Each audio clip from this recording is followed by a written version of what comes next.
Guys, we're going to have to possibly take these comments with a grain of salt, but they do come from the head of BYD here in Australia. He's making some pretty outlandish claims. Will they be true? Well, we all thought his outlandish claims about the BYD seal were just crazy. They turned out to be true. Maybe he's telling the truth about his most recent comments. To me, they sound unlikely to be true, but if they are, then Toyota and Ford in particular should be very concerned, because the most important vehicles for those two companies are pickup trucks, utes, and they could be disrupted in a very big way within a short period of time.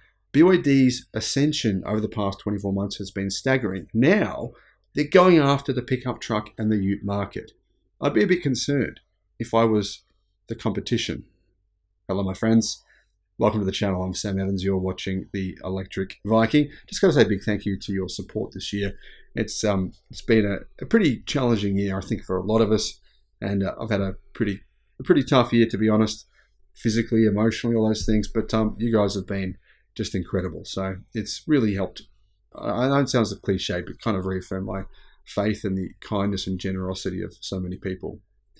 BYD's pickup truck, or its ute, it's been revealed recently. I made a video about that. We now have pictures of it. It looks a little bit like a smaller version of the Ford F-150. It looks very similar, in fact, which is probably a good thing. I think it looks really good. Not polarizing in any way. However, BYD is saying it will blow the Toyota HiLux and the Ford Ranger out of the water. As in, it'll be much better than them, their vehicles. It'll be well priced, well spec'd, off-roading capability. It's going to be just next level. We're talking mega disruption here. Are these comments true? Well, actually, I think some of them will be true and some of them will 100% not be true. In fact, I'm going to go out and say some of these comments that have come from BYD are utterly ridiculous, completely nonsensical, and some of them are absolutely on point.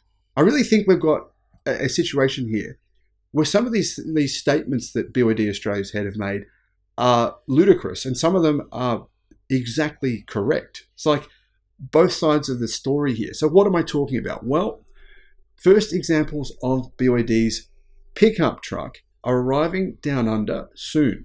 More than 20,000 Australians have registered their interest, even though the vehicle's price, details, almost nothing has been revealed. Other than, we do know the first versions of this truck will be a plug-in hybrid.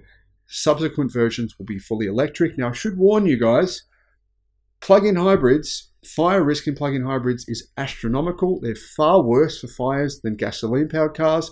EVs are about 100 times less likely to catch fire based on all the data we have from China and the United States and Europe over the past 24 months. It's fairly damning when it comes to plug-in hybrids. I didn't know this information until I recently really dug into the details, really got into the data here, guys. Looked at all the data from every single source I could find and discovered what I just told you.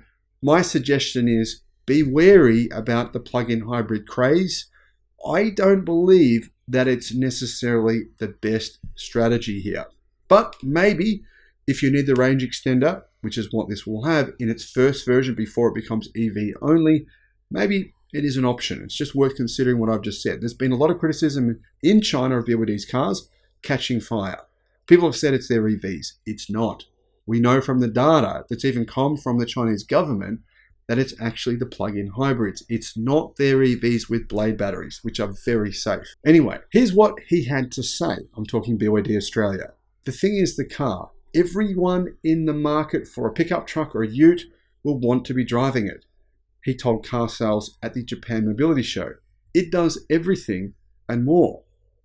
Todd, the CEO of basically BYD Australia, claims to have more than 20,000 registrations of interest for the as yet unnamed dual cab ute, which has entered production in China. Now, I'm not sure that's true. I mean, there's no way on their website, on EV Direct's website, to register your interest that I can actually see. To be honest, I'm looking at their website right at this moment. Homepage, there's nothing about this pickup truck. Not a single thing. I've checked on every page. I can't find any information about this truck, not even a single photo, nothing about saying register your interest here. So I don't even know how personally to register my interest, because I'm interested. I'm very interested. How do I do it? Todd, let me know. Send me an email, buddy. because I'm interested. How did you get these 20,000 plus people to register their interest? Guys, if you've done this, let me know how you did it, because I'm going to do the same. Anyway, apparently though, the first example of the plug-in hybrid is arriving in Australia, could be here now, for local testing by a group of expert local engineers. And that comes just days after we saw patent images leaked online of what it actually looks like. We have seen this thing in camouflage previously anyway, but I'll put a link to my video that I made about the truck in the description below. BYD has, of course, just brought out the Seal for a really good price. We're looking at about 30,000 US dollars for a Tesla Model 3 competitor, and it's a very, very good car. At that price, it's extremely compelling. Here's what they said. We have proven now with the Atto 3, the Dolphin, and the Seal especially, to come in at prices no one was expecting. We have no intent other than doing that with every model we bring to Australia. We want to keep setting new benchmarks for what the new affordable luxury is. I'm not convinced BYD are luxury cars. They don't even call that themselves. They actually do have one particularly luxury car brand called Fang Qingbao. We don't get those vehicles outside of China. So BYD's, it's not positioned as a luxury brand, just to make that clear. He said, I can't give you pricing for the Ute, which is the pickup truck, because it is still in development, but expect to see that we are always going to be extremely pricing competitive. So he's saying it's still in development, but the vehicle itself has arrived in Australia. So maybe that means that Australian engineers will test it and give some feedback to engineers in China on some changes they might want to make to the vehicle. With these models, we have blown everyone out of the water with price point, and we are working very hard to make that happen with a Ute as well. Now, speaking on price point, of course, the BYD Dolphin is not blowing, say, the MG4 out of the water. I think it's a bit better than the Aura EV, which is priced at around 40,000 Australian dollars, but certainly MG4 is very competitive with the Dolphin. Anyway, Utes are the second biggest sales segment in the Australian vehicle market, but they're always the top sellers. Usually 1, 2, and 3, or at least 1 and 2, Toyota HiLux Ford Ranger. Guys, America, we know that's the same situation there. The best-selling vehicles in America are pickup trucks. Thailand, exactly the same. Thailand, by the way, will get this BYD vehicle as well. New Zealand pickup trucks are really popular. People don't realize, a lot of people say, oh, no one buys pickup trucks, they only buy them in America. Not true at all. In fact, they're very popular in quite a number of different countries around the world. And BYD have done their numbers here. They know this vehicle is going to sell. Utes, or pickup trucks and Utes, can be expensive though, especially those with big battery packs, as we've seen from companies like Rivian. Could a BYD dual cab be priced in an affordable range where, most people can actually get one? Well, I don't know. We haven't actually found out yet. No pricing has been released in China. So normally I'll look at the Chinese prices in other places as well, and say, hey, we can get a good indication of what the price might be here. But we don't have pricing yet. It hasn't been revealed. Pricing hasn't been revealed anywhere. In terms of price and the competition, Luke Todd said this: we respect them, the established automakers, but we don't fear them. We have more than 20,000 registered interest already on our website, and we haven't announced the vehicle for official sale or anything yet, he said. For us to have that much interest in the vehicle already makes us pretty excited for what we can achieve when we get it onto the market. Now, keep in mind, this, because it's a plug-in hybrid, it will have some competition soon. There is a Ford Ranger plug-in hybrid coming, guys. There is a Mitsubishi Triton plug-in hybrid coming. So BYD won't have a share of an exclusive market to itself.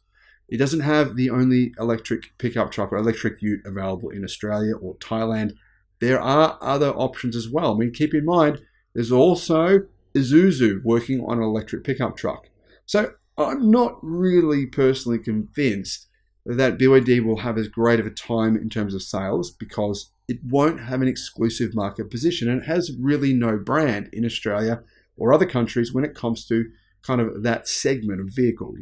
There's no experience in the past for how well their types of vehicles will stand up to the kind of abuse that these vehicles take. Now, speaking from personal experience, I've driven, owned, talked to a lot of people as well about Chinese pickup trucks. They don't really have a good name at the moment. They're okay. They're hit and miss, depends on the brand, the model.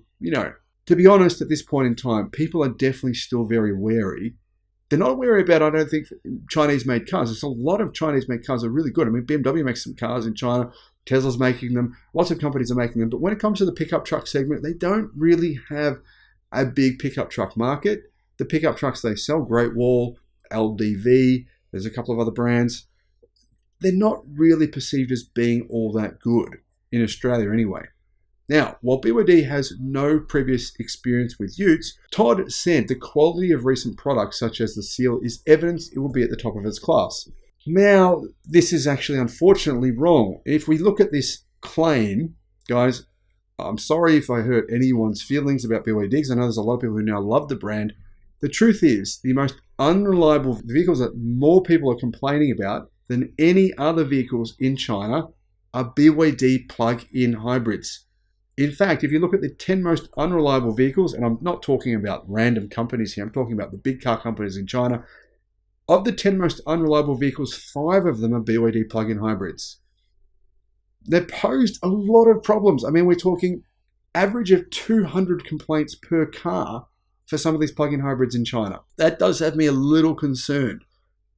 I would be all up if this was a fully electric car. I'd be saying, give me one straight away. I really almost don't care. If I can afford it, I want one of these. It'd be fantastic. But the fact that it's a plug-in hybrid does have me wary, and I don't believe Luke's being entirely honest about the quality here. Now, he has to have seen this data. He has to know that in China, there's been a lot of complaints, huge numbers. I'm talking tens of thousands of complaints about issues with BYD's plug-in hybrids. So if you want something that you know is going to have a lot less problems, I'll be waiting for the electric version. Anyway, the Seal is better technology than anything that is coming out from any other automotive manufacturer in the world, said Todd. That's why we have so much confidence in the pickup. It's the same thing. Now, speaking of the Seal is very poor seller in China. I think it's a really good car, but the Chinese auto market did not really buying it. It's obviously one of BYD's worst performers in terms of sales. It hasn't done anywhere near as well as what they thought it would be. On the other hand, the Dolphin has sold incredibly well. Now, that may be down to the body shape more than anything else. My question for you, though, is do you believe what the CEO of BYD here in Australia is saying? Do you really think that this BYD Seal is better than anything else in terms of technology? Is it a class leader? The reviews from journalists around the world would not say that's true, but maybe buyers see it differently. It's a ground-up platform, he said. Same design team, and then we have had the Australian influence and some American influence as well because of their desire for pickups. The plug-in BYD Ute will use the company's DMI, or dual mode intelligence powertrain, which combines a 1.5-litre turbo petrol engine and dual electric motors for reported power output of 364 kilowatt, making it more powerful than the Ford Ranger Raptor. Now, I believe one of the issues that plug-in hybrid manufacturers are having with their vehicles in China is issues to do with the gas tank or the petrol tank. Air is getting into that tank apparently in some vehicles, and there's been some recalls and some court cases, in fact, recently, but I won't go into those too much. BYD has been a purely EV brand in Australia until now. So this Ute will be the first vehicle sold outside of China as a plug-in hybrid. This is basically the first plug-in hybrid BYD vehicle that the world is going to be able to purchase. The question is, how good will it actually be? Now, obviously, the CEO here doesn't share my concerns about BYD's plug-in hybrids. He has said he is extremely happy that BYD is bringing out a petrol or gasoline electric dual cab Ute instead of the EV one first. I personally would have 100% preferred if BYD had revealed it as an EV, but it's not up to me, obviously. He said, why I'm so happy we end up bringing this one and not the EV version is that you get the best of both worlds. You can get more than 100 kilometers of purely electric range and then flip over to the dual motor technology. And we're going to have a vehicle of 1,000 kilometers or more range.